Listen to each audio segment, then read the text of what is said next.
സ്റ്റാറ്റിലെ ചെറിയൊരു ക്വസ്റ്റ്യൻ ആണ്. ചെറിയ ക്വസ്റ്റ്യൻ എന്ന് പറഞ്ഞാൽ വളരെ ചെറിയ ക്വസ്റ്റ്യൻ്റെ ഫസ്റ്റ് ലൈനിൽ സ്പിയർമാൻസ് കോറിലേഷൻ എന്ന് പറയുന്നുണ്ട്. പിന്നെ ചാപ്റ്റർ ഏതാ പ്രത്യേകം പറയണ്ടല്ലോ, കോറിലേഷൻ റിഗ്രഷൻ ആണല്ലോ. സോ സ്പിയർമാൻ്റെ റാങ്ക് കോറിലേഷൻ എന്നുള്ള ക്വസ്റ്റ്യൻ ആണ്. In Spearman's rank correlation coefficient, okay, the sum of the differences of ranks, sum of differences of ranks, റാങ്കുകളുടെ ഡിഫറൻസിന്റെ സം, അതായത് sum of differences of rank sigma D, okay, two variables shall be. Sigma ഡിയുടെ value എന്ത് കിട്ടും എന്നുള്ളതാണ് question.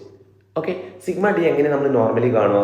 ഇപ്പോൾ X എന്ന് പറയുന്ന ഒരു വേരിയബിളും വൈ എന്ന് പറയുന്ന ഒരു വേരിയബിളും ഉണ്ടെന്ന് വിചാരിക്കുക. ജസ്റ്റ് സാമ്പിൾ ആയിട്ട് കാണിക്കുവാണ് എങ്ങനെ വരുന്നു എന്ന് അറിയാൻ വേണ്ടിയിട്ട്. അപ്പം നമ്മൾ സ്പിയർമാൻ റാങ്ക് കോറിലേഷൻ എങ്ങനെ കാണാം? റാങ്ക് ഫോർ എക്സ് ഇട്ട് കൊടുക്കും, റാങ്ക് ഫോർ വൈ ഇട്ട് കൊടുക്കും അല്ലേ. എന്നിട്ട് അവിടെ ഡിഫറൻസ് എന്ന് പറയുന്ന ഒരു കോളം ഫോം ചെയ്യും, ഡി സ്ക്വയർ കൂടെ ഫോം ചെയ്യും. ഇവിടെ അതിൻ്റെ കാര്യം പറഞ്ഞിട്ടില്ല. അപ്പോൾ ഈ ഡിക്ക് അകത്ത് കുറച്ച് വാല്യൂസ് ഉണ്ടാവും. അതിൻ്റെ താഴെ സമ്മ് ചെയ്ത് കഴിഞ്ഞാൽ എന്ത് കിട്ടും എന്നുള്ളതാണ് ക്വസ്റ്റ്യൻ. ശ്രദ്ധിച്ചോ, ഉറപ്പിച്ചോ.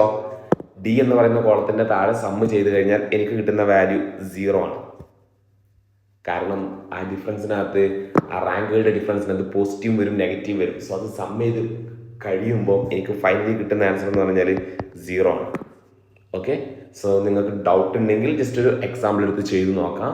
അല്ലാന്നുണ്ടെങ്കിൽ നിങ്ങൾ ക്ലാസ്സിനകത്ത് ചെയ്ത പ്രോബ്ലംസ് ഒന്ന് നോക്കി കഴിഞ്ഞാൽ അതിൻ്റെ, കാരണം നോർമലി നമുക്കത് കാണേണ്ട ആവശ്യം വരാറില്ല. നമ്മളെന്താ നോർമലി കാണുക? അപ്പുറത്ത് ഡി സ്ക്വയർ കാണും, അതിൻ്റെ സമ്മ് സിഗ്മ ഡി സ്ക്വയർ ആണ് ഇവിടെ നമ്മൾ എടുക്കാറുള്ളത്. അതിൻ്റെ വാല്യൂസ് ആണ് നമുക്ക് ആവശ്യം വരിക. പക്ഷെ അതിനെ തൊട്ടിപ്പുറത്ത് ഡിയുടെ കോളത്തിൻ്റെ സമ്മ് വേണമെങ്കിൽ വെറുതെ എടുത്ത് നോക്കിക്കോ, 0. ഓക്കെ.